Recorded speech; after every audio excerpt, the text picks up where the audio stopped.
On va évaluer maintenant la suspension des boulets. Alors la suspension des boulets, vous retrouverez dans le petit livre la signification. C'est extrêmement important parce que c'est une gare de triage de beaucoup de contraintes entre le poids du corps et tout ce qui se passe dans le pied. Donc la manière dont le boulet est suspendu est extrêmement importante. Cette suspension, on va l'apprécier par la longueur du segment du pâturon et l'angle que forme le segment du pâturon avec la verticale. Plus exactement avec le canon, quand le canon est vertical. Il faut, pour l'interpréter, tenir un petit peu compte de l'âge des chevaux et de leur passé sportif, qui va un petit peu influer sur l'aplomb avant et qui va surtout influer sur l'aplomb arrière, puisqu'avec le temps, les boulets arrière, pour les chevaux qui ont fait une carrière sportive à haut niveau, ont tendance à descendre un petit peu. Alors, la longueur, elle se mesure avec notre petit mètre, en partant de la base du boulet jusqu'à la couronne. Pas jusqu'en bas des poils, hein, jusqu'à la couronne.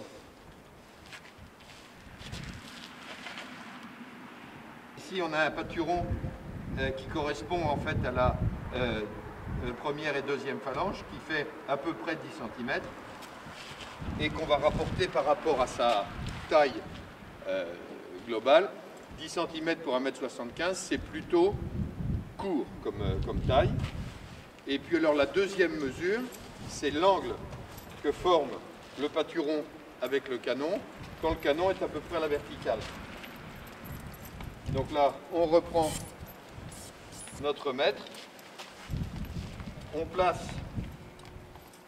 le segment principal dans l'axe du canon et l'autre dans l'axe du pâturon, c'est-à-dire en partant de la moitié de la sole vers le milieu du boulet, ici.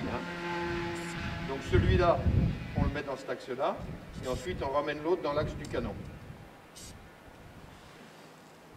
Voilà.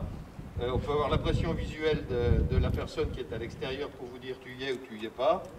Là, on y est à peu près. Et on rapporte, et on est à 28. On est à 28. Alors on peut faire un distinguo entre l'avant et l'arrière. On va essayer sur Canal, qui du fait qu'il a des jarrets droits et qu'il a beaucoup tourné en concours hippique, devrait normalement avoir des pâturons arrière qui soient un petit peu plus descendus, les boulets arrière qui soient un petit peu plus descendus. On mesure également indépendamment l'un de l'autre parce que pour que ça soit fidèle, il faut qu'il ait le même appui sur les deux pieds et les deux pieds à peu près à la même hauteur. Le mât principal parallèle au canon et le deuxième dans l'axe du pâturon quand le cheval est en appui. Et on est à 32. Et on reporte ces mesures-là et on fera moyenne avant-arrière puisqu'on donne une seule évaluation des pâturons.